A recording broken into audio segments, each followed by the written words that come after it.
Welcome back, Officers of the Republic. It's your Coruscant Underworld Police Chief APGAINS here, and we're on the Nikki Biggs early game, mid game, free-to-play account. Basically a tutorial account. The account was created to show the importance of the APGAINS Approved Farming Guide, but also to help teach you guys who are in the early and mid game kind of some effective strategies. We're going to talk about how to be unbeatable in GAC early and mid game. Sorry if I'm exhausted. It's a Super Bowl. I've been sprinting up and down the stairs, cooking and doing work and stuff like that, so I am just incredibly tired. So we're on the Nikki Biggs account. Let's hop in. Let's go over some squads, go over some strategy, go over some tips. As you can see here, she's, farming some stuff. But what's most important in early game GAC? So as you guys know, the APGAINS Approved Farming Guide is all about having a bunch of really solid teams by the time you hit level 85. You work at different teams at different pace, but by the time we hit level 85, we have like Padme, we have our CLS, we got our Jedi, we're working towards our Darth Revens, we're doing all sorts of great stuff, right? So most players tend to do stuff in a very predictable manner. And the APGAINS Approved Farming Guide is all about countering the 95% of players who do stuff a certain way. And then when it comes down to us versus other people following the guide, it's, skill will win out, right? So most players will farm like Kylo Ren Unmasked, like a first order team first. It can be challenging to go against a highly relic crew, for instance. Lots of people love to early relic Kylo Ren Unmasked.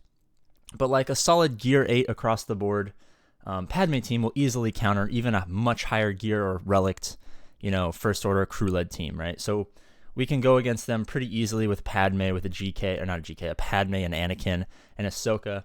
If you got into a guild that's, simming tank raid, maybe you'll have a 5-star GK or something like that. But you can throw in some other Galactic Republic and counter much, much higher Kylo Ren Unmasked first order teams very easily. And it's not a team that you have to invest a lot in.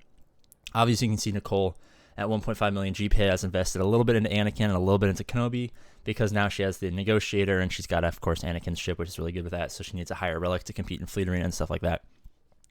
Another thing that people love to do is people love to go Jedi Knight Revan before Darth Revan because it is faster, and a lot of people just seem to think that Jedi Knight Revan is cooler.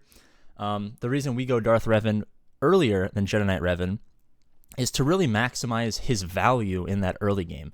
When everyone's got Jedi Knight Revens, they love to place them on defense because they're a hard out. Jedi Knight Revan, especially if there's some relics on the team, is a hard out in the early game.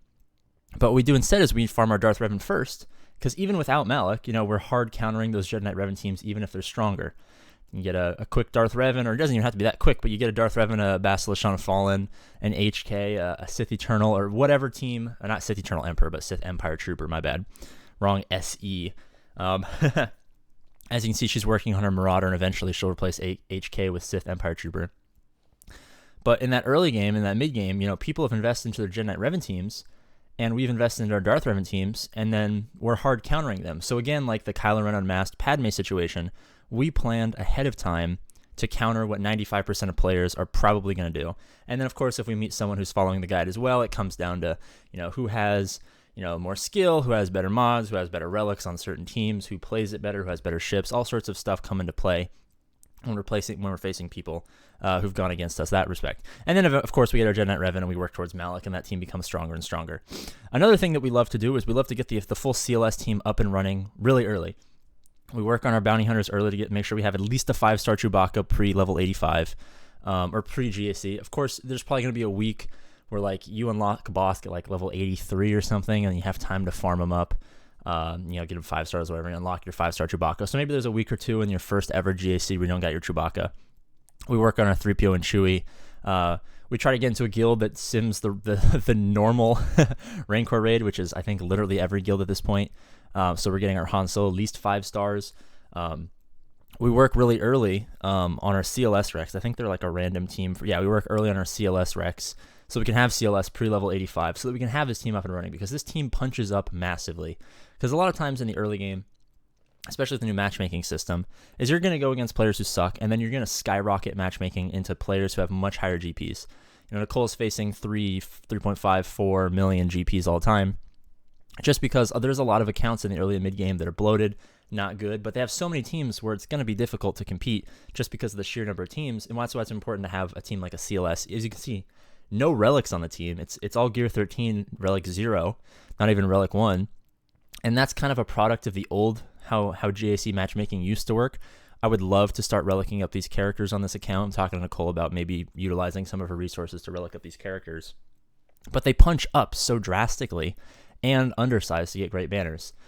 She has a 7-star C3PO. Maybe I should pop that in here to kind of trick her into starting to gear it up a little bit. Let's see if we can pop that in there live.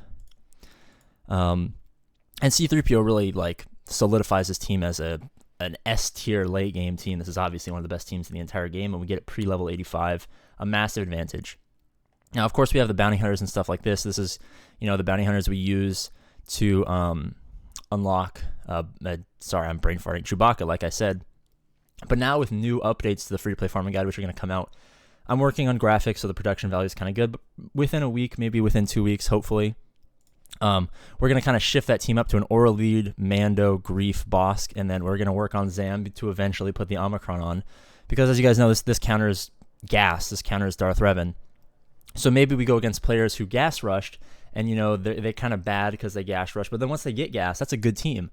But by the time we get to the point where they have gas, we've been dominated while they've been losing. They get gas. We finally have this team up and running, and we can counter that gas. So everything about the guide, but also how you should play and your GACs and strategize your roster, is all about thinking ahead for what the normal opponent's going to do. Because like I said, most players play in a very predictable manner.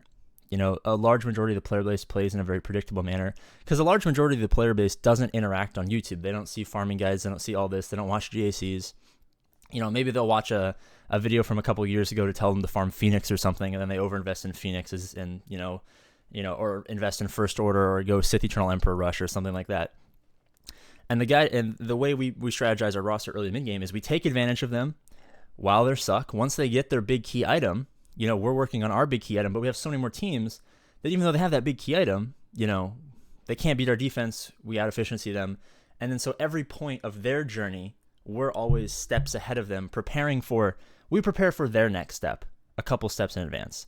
Our entire strategy is to prepare teams now so that when they get their teams, we can counter it. Of course, that's like if you guys start at the same time, right? So, if two people or one person starts 2 accounts, this account's always going to be better than their other account that rushes SLKR or Sith Eternal Emperor or something like that. But you're not always going to find those even accounts, especially because matchmaking is such a wild, wild west. So now it just rolls over to the fact that we have a bunch of good teams and we're prepared for anything. We're preparing to counter a lot of big stuff with lower stuff, off-meta stuff, so that, when we skyrocket GP, Arnold was like 1 point something million GP, 1.7. He faced 4.5 million GP. We want to be in those situations where, with his account, he got shafted. Like matchmaking just absolutely shafted him. But what we want to do is we want to hope that we can prepare the account so well that if those situations arise, when they do arise, because matchmaking is so crazy, that we can be there ready to counter whatever they throw at us. They have a Galactic Legend. We don't. We have more teams. We place a hard defense. They can't beat us. We work hard on ships. So we bait them up top. They can't clear our bottom zone, but we can beat their ships, or they can't beat ours, and we out-efficiency them there. They have gas, and we don't, but we have the Aura Sing, Mando, Bosk, Zam, Grief team where we can counter that. We apply our Omicrons wisely. We relic characters wisely. We do everything to prepare for what our opponents are likely going to do to always put us in the best situation to win. I got to go flip the wings. Super Bowl starting in a couple hours. Thank you guys so much for watching. As always, I love you, and I'll see you later.